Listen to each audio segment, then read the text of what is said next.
आज मैं ट्रांसलेशन जो प्रेजेंट इंडेफिनिट है उसको स्टार्ट करने जा रहा हूं और सभी स्टूडेंट्स को इस पर विशेष रूप से ध्यान देना है। जहां तक है वहां तक सभी अच्छे लड़के जो बुद्धिमान लड़के हैं, जो इंटेलिजेंट स्टूडेंट हैं और जहां तक कमजोर भी हैं, वो अगर इस पर ध्यान देंगे तो निश्चित रूप से इन ट्रांसलेशनों को सीख जाएंगे और किसी प्रकार को उनको परेशानी महसूस नहीं होगी।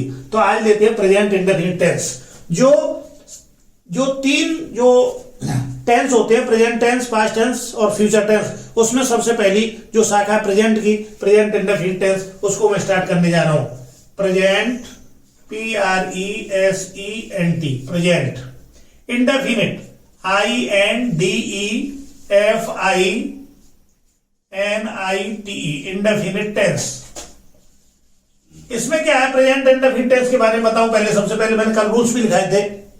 प्रेजेंट इंडेफिनिट टेंस की जो इंट्रोडक्शन है यानी पहचान है वो किस तरीके से इस काल के वाक्यों के अंत में ता है, ती है, ते है, ता हूं, ते हो, ती हो आदि शब्द आते हैं। इससे हम पहचान लेते हैं कि ये वाक्य प्रेजेंट इंडेफिनिट टेंस का है।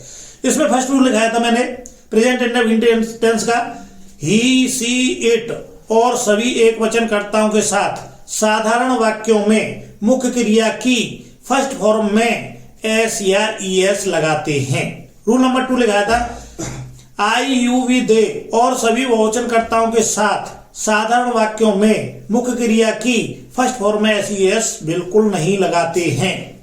रूल नंबर 3 लिखाया था मैंने, यदि वाक्य नेगेटिव है, नकारात्मक है, अस्वीकारात्मक है, तो उसमें क्या करते हैं, कर्ता यानी सब्जेक्ट को देख करके डज या डू के बाद एनओटी नॉट लगाते हैं और मेन वर्ब की फर्स्ट फॉर्म का प्रयोग करते हैं। इसके बाद रूल नंबर 4 में मैंने लिखा था, यदि वाक्य के स्टार्टिंग यानी शुरू में क्या शब्द आया है तो सबसे पहले सब्जेक्ट यानी कर्ता को देख के सहायक क्रिया डज या डू से शुरू करते हैं। इसके बाद सब्जेक्ट यानी कर्ता लिखते हैं। इसके बाद मेन वर्ब की फर्स्ट फॉर्म है। इसके बाद ऑब्जेक्ट तथा अंत में अन्य शब्दों को लिख देते हैं यानी अदर वर्ड्स लिख दिए जाते हैं। नेक्स्ट रूल क्या लिखा था, यदि वाक्य के बीच में इंटरोगेटिव वर्ड्स जैसे क्या, कब, कहां, क्यों, कैसे, कौन, किसे आदि आए तो सबसे पहले उस प्रश्नवाचक शब्द की अंग्रेजी बनाते हैं। फिर सब्जेक्ट को यानी कर्ता को देखकर सहायक क्रिया यानी हेल्पिंग वर्ब डज या डू में से एक लगाते हैं। इसके बाद सब्जेक्ट को लिखते हैं, फिर मेन वर्ब की फर्स्ट फॉर्म, इसके बाद कर्म, अंत में अन्य शब्दों को लिखते हुए वाक्य को कंप्लीट कर देते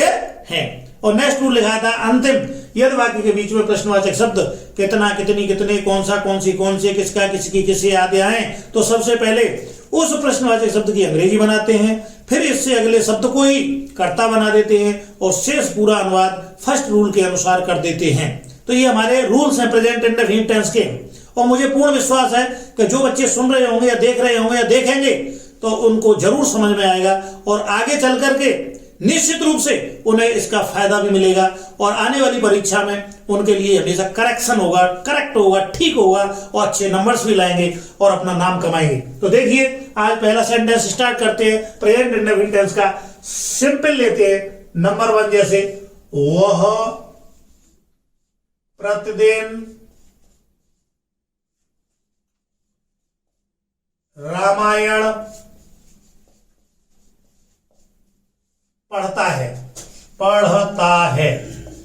तो इसमें क्या है, कुछ नहीं है, बहुत इजी है। सबसे पहले हमें क्या करना है, सेंटेंस को मनन करना है यानी पढ़ना है। कैसे, वह प्रतिदिन रामायण पढ़ता है। तो सबसे पहले पहचान करनी है। कहां से पहचान होती है, वो लास्ट वाला जो शब्द आता है, वर्ब आती है, पढ़ता है, आता है, जाता है, खरीदता है, बैठता है, सोता है, नाचता है, देखता है, रोता है, ये पीछे जो आता है उससे पहचान लेते हैं कि ये प्रेजेंट इंडेफिनिट टेंस का वाक्य है। इसके बाद में क्या है, फिर ये देखना चाहिए वाक्य सिंपल है या इंटरोगेटिव है या नेगेटिव है या ऑप्टेटिव है या एक्सक्लेमेटरी है, फिर ये देखना चाहिए। तो सिंपल सेंटेंस कैसे, जिस वाक्य में कुछ भी नहीं है, जैसे नकारात्मक शब्द नॉट नहीं है, जैसे प्रश्नवाचक शब्द कोई आगे पीछे कहीं भी नहीं है, बीच में भी नहीं है, तो उस वाक्य को हम साधारण वाक्य बोलते हैं सिंपल सेंटेंस। और सिंपल सेंटेंस की क्या है, 4 नाम होते हैं, चाहे सिंपल सेंटेंस कह लो, चाहे स्टेटमेंट कह लो, चाहे अफर्मेटिव सेंटेंस कह लो, चाहे एडजेक्टिव सेंटेंस कह लो, बात एक ही है। जिस तरीके से नाक को इधर से पकड़ो, इधर से पकड़ो, इधर से पकड़ो, उधर से भी पकड़ो, पकड़ना नाक का ही है। इसी तरीके से चारों में से कोई भी हम कहें तो है वो सिंपल सेंटेंस यानी साधारण वाक्य ही। तो सबसे पहले सब्जेक्ट देखना चाहिए। सब्जेक्ट कौन है? सब्जेक्ट है हमारे पास सबसे पहले जो कार्य को करता है उसे हम सब्जेक्ट कहते हैं, कार्य को करने वाले को कर्ता कहते हैं। वह प्रतिदिन रामायण पढ़ता है, तो रामायण पढ़ने का काम कौन कर रहा है? वह कर रहा है, इसलिए सब्जेक्ट कौन है, कर्ता कौन है? वह। फिर जिन शब्दों से किसी कार्य का करना है होना पाया जाता है उसे क्रिया कहते हैं। तो क्रिया क्या है? पढ़ता है, जो पीछे आती है अधिकतर कहां आती है? पीछे। तो इससे पहचान लेते हैं कि ये हमारी वर्ब है। और उसमें क्या है? ये सब्जेक्ट पहचान लिया, वर्ब पहचान ली, उसके बाद कर्म की पहचान कैसे होती है? कर्म की पहचान होती है क्या या किसे लगाने से। अगर आंसर आता है क्या पढ़ता है, यानी वह प्रतिदिन रामायण पढ़ता है, तो क्या पढ़ता है? रामायण। तो आंसर आया, तो रामायण क्या हुआ? ऑब्जेक्ट हुआ। और ऑब्जेक्ट दो प्रकार के भी होते हैं, एक इनडायरेक्ट ऑब्जेक्ट, एक डायरेक्ट ऑब्जेक्ट। इनडायरेक्ट ऑब्जेक्ट को सजीव कर्म, डायरेक्ट ऑब्जेक्ट को निर्जीव कर्म कहते हैं। देखिए इसमें क्या है? प्रतिदिन बच्चा ये टाइम है। अब ट्रांसलेशन को करते हैं, तो वह प्रतिदिन रामायण पढ़ता है, तो सिंपल सेंटेंस है। सबसे पहले सब्जेक्ट लेंगे ही, उसमें फर्स्ट रूल लगाएंगे, क्रिया में एस का प्रयोग करेंगे। क्यों? फर्स्ट रूल में यही है। तो रीड्स, रीड मींस पढ़ता, पहले सब्जेक्ट, फिर इसके बाद वर्ब में नियमानुसार जो रीड में एस जोड़ देंगे, तो ही रीड्स, तो क्या पढ़ता है? रामायण। दी रामायण, दी क्या है? एक डेफिनेट आर्टिकल है, और जो रामायण है, जो धार्मिक पुस्तक है, उनसे पहले दी का प्रयोग करते हैं, तो दी रामायण, दी रामायण। इसके बाद में क्या करेंगे? जो समय बचता है, समय हमेशा पीछे ही आता है अधिकतर, तो एवरी डे, EVERY और DAY। इस तरीके से एक सिंपल सिंगुलर का एक प्रेजेंट इंडेफिनिट का सेंटेंस कंप्लीट हो गया। नंबर 2 देखिए, इसी तरीके से लड़का नदी में तैरता है। बिल्कुल सेम उसी तरीके से जो अभी ऊपर कराया है। तो सबसे पहले क्या लगाएंगे? बॉय क्या है? एक सब्जेक्ट है। फिर ये तैरता है, ये हमारी पहचान है, ता है, ती है, तो है। इसके बाद जो है वो आते, उसके अंग्रेजी नहीं बनाते, तो इसके बाद वर्ब लेंगे। तो लड़का क्या कर रहा है?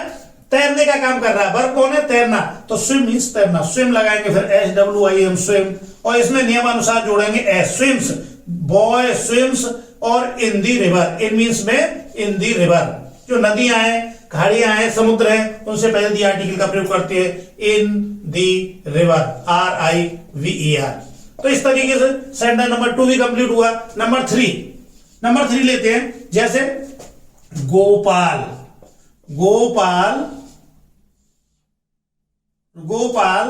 रोजाना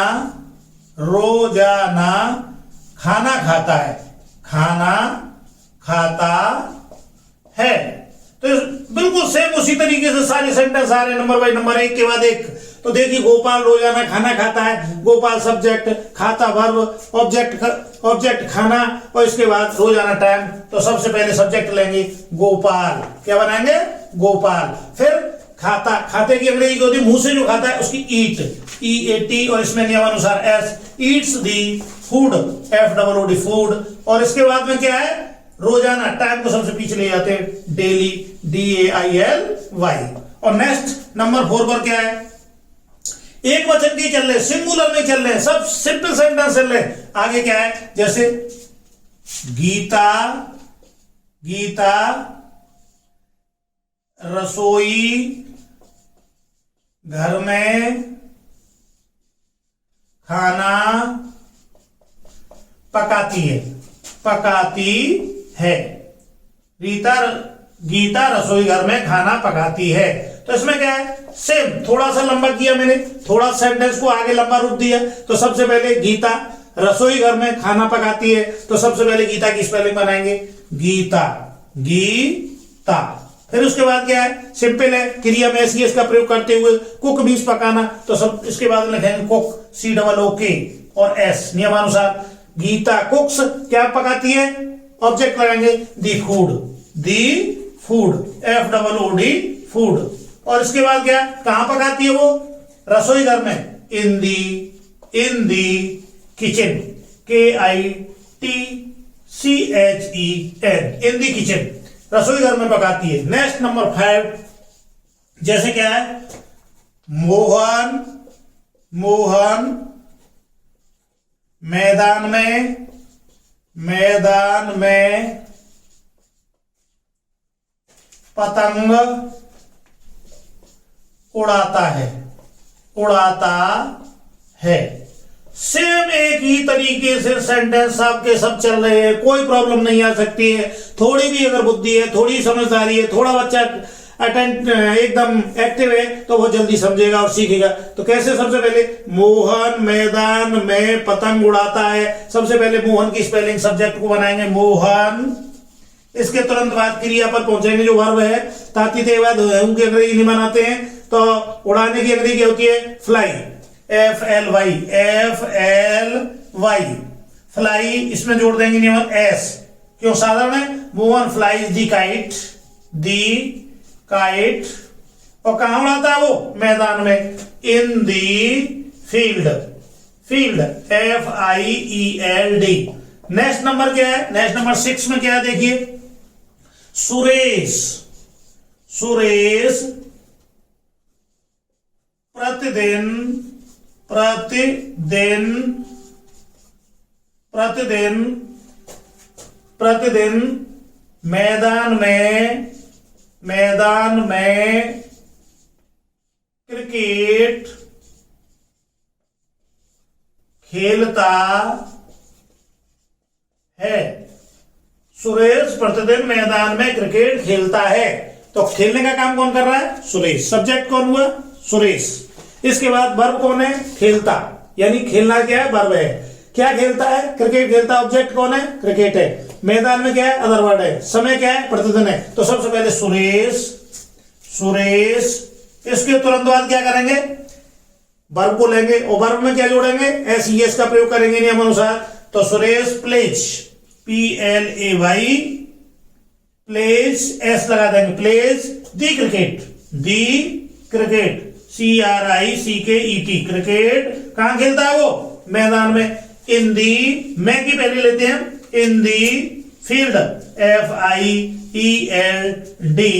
और लास्ट में बचा हमारे पास टाइम, इसलिए लिख देंगे एवरीडे, EVERYDAY।